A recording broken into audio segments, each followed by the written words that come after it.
The Buffalo Bills, Jalen Hurts has not played really good this season. Let me start that over. Jalen Hurts has not played well this season. He hasn't played bad, but he hasn't played at the level that he did in 2022. And some people have been wondering what's been going on with Jalen Hurts. He hasn't played at 100%, and he only plays well in the fourth quarter of games.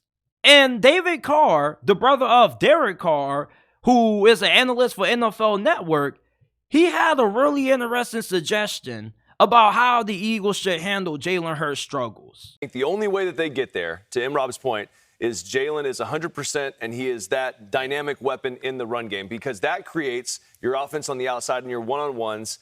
Clearly, Jalen isn't comfortable reading through a defense in a drop-back pass scenario. Some would say he's not even good at it.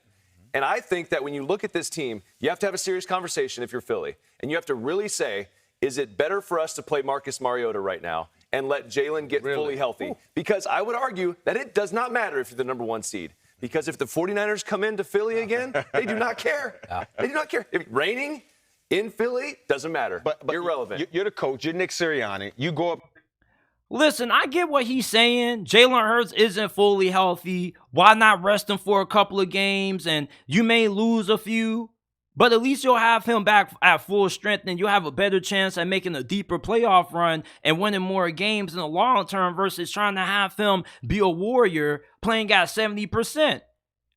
That is a very fair point, but it's still pretty dumb when you look at the bigger picture of it, because a 70% Jalen Hurts is still better than 100% Mariota fully healthy. Marcus Mariota didn't look good in the preseason, and this is an Eagles team that at the end of the day, they're only going to go as far as what Jalen Hurts can take them.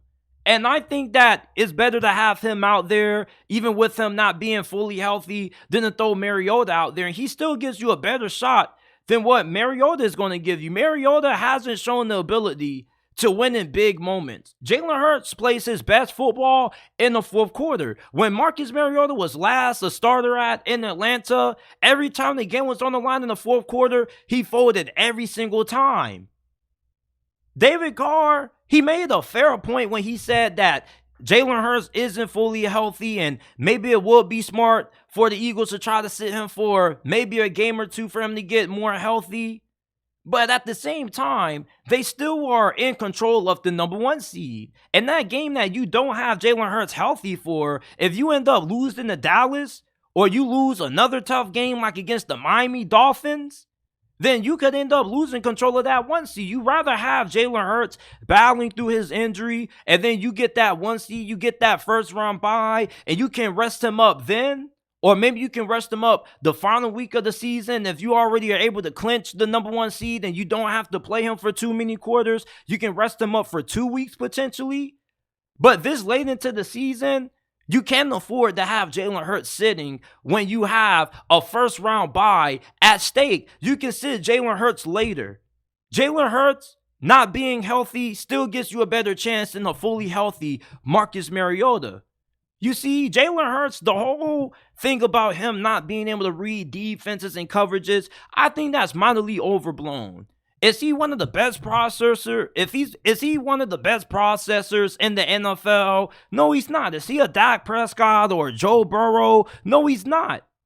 But he's still a really efficient passer, especially when he throws the football downfield outside the numbers. And there's been plenty of big throws that Jalen Hurts has made in the second half of games with the game on the line. It's not about how you start. It's about how you finish. Plus, you don't get the same advantage with him when you go with the QB sneak or the brotherly shove. The brotherly shove is so effective because Jalen Hurts is power squatting damn near 600 pounds. David Carr, the suggestion that he made for the Eagles to sit Jalen Hurts for Marcus Mariota, it made a little bit of sense, but not a lot, considering what the Eagles have at stake. You can rest and give Jalen Hurts a break and more time to heal up if you can get that first round bye. Jalen Hurts at 70% is still better than anything that you're going to get out of Marcus Mariota. He still has displayed the ability to extend plays, pick up yards with his legs. He may not have been able to do that at the same degree of efficiency when he was fully healthy. But just sitting him this late into the season, you're going to be asking your team to be okay with taking unnecessary losses. They need him out there so they can get that 1 seed. And with how tough the NFC is, you don't want to have to go on the road and play the Dallas Cowboys for a 3rd time or the San Francisco 49ers again on the road. You want to be able to make sure that you can be held up with Jalen Hurts at least 85-90% ready to go in that game. Sitting Jalen Hurts, you rather take your chances, him being out there and you losing games with him being the starter, than him sitting on the bench. Marcus Mariota, he's just going to cause you to lose games because when you're going against some of the best teams in the NFL, you got to be able to have good quarterback play in the 4th quarter. That's what Jalen Hurts has delivered every single week consistently for the Philadelphia Eagles for the most part. The only game that he didn't look good in the 4th quarter was against the 49ers recently.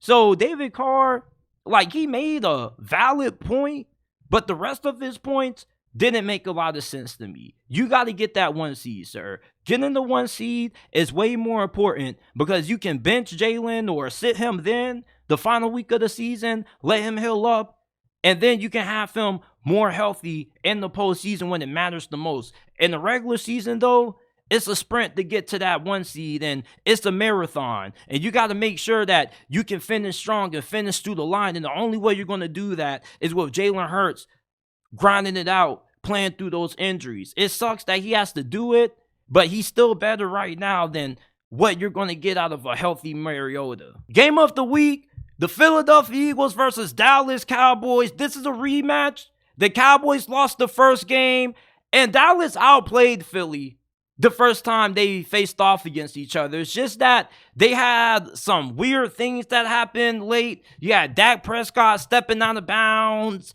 It just was a really off game for the Dallas Cowboys in terms of them being able to execute in crucial moments. And when you play the Philadelphia Eagles, you can't allow this team to get back into the game late in the 4th quarter. That's when they play their best football. They play trash for 3 quarters, and then they display the heart of a champion with the game on the line. The Dallas Cowboys have yet to beat a truly good team this season. Seattle has been the best team that they've beaten up to this point this season. Dak Prescott, I will say this. He's definitely playing at the MVP level. This is the best that I've seen Dak Prescott play since his MVP season. All right. Against the 49ers, he sucked. Against Philadelphia when they played the first time, he outplayed Jalen Hurts. Just him stepping out of bounds on that run play and the 2-point conversion try, that's what cost it Dallas ultimately in the end. You see, Dak Prescott, with the way that Philadelphia secondary has played this season, he should be able to have a great game again. CeeDee Lamb is cooking. He looks like a top 5 receiver. Brandon Cooks is humming. The offensive line at times can be a little bit up and down.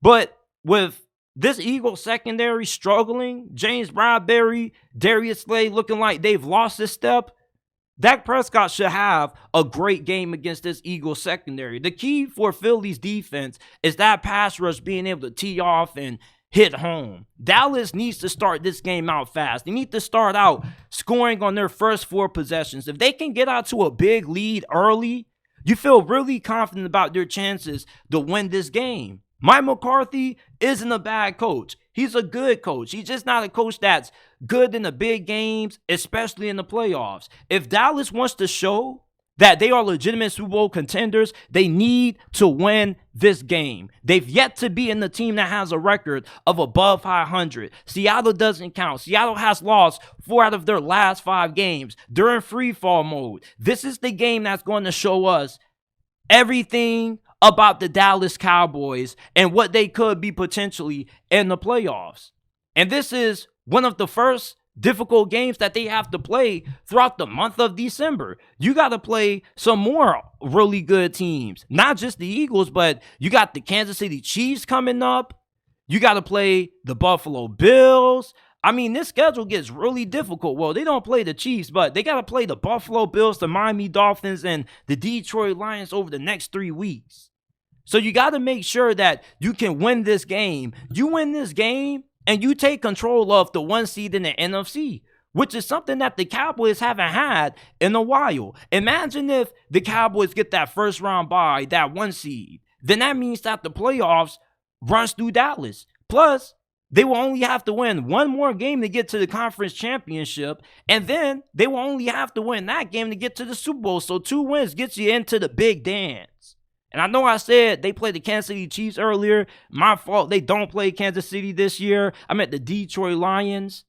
But the Dallas Cowboys, they really need to win this game to affirm to everybody that they are legitimate when it comes to their chances of being able to win the Super Bowl, because I still don't take this team seriously. Say what you want about Philadelphia not playing for a full 4 quarters. At least they show it when the game is on the line. This is a Eagles team that's been battle tested. They got close wins against the Chiefs, the Bills. Dallas, they've yet to be able to beat a good team. There's more to prove for Dallas in this game than it is the Philadelphia Eagles. When you think about the stakes in this game, they definitely are huge for both of these teams. But the Eagles have more to lose than what Dallas does. If Dallas loses this game, then they still are in the same situation that they were prior to this game taking place. You see, Philly, they need to win this game so they can get that first round bye. And with Jalen Hurts not being at 100%, it's really important that they're able to win that 1 seed, as we talked about earlier. And Jalen Hurts has to play a complete game. The Dallas Cowboys, regardless of them being unable to beat good teams up to this point, they're still a really talented football team, and you can't have a game when Jalen Hurts only shows up late in this game because it may not be enough. Like we saw against the 49ers, they got out to a slow start, and when they got rolling in the second half, it was too little too late. I'm rolling with the Cowboys to win this game. Surprisingly, I believe that the Cowboys are good enough that they should split with the Eagles. I don't know if they cover. This probably could be a game that comes down to 2 points or less, maybe a game-winning field goal by one decides the outcome. The Cowboys are just way too good of a team talent-wise, and I do think from a coaching standpoint, they're on par with what the Eagles have gotten this year. Their new coaching staff hasn't really been that good. The defense hasn't been good. The offense has been inconsistent. I like Dallas to even the season score up.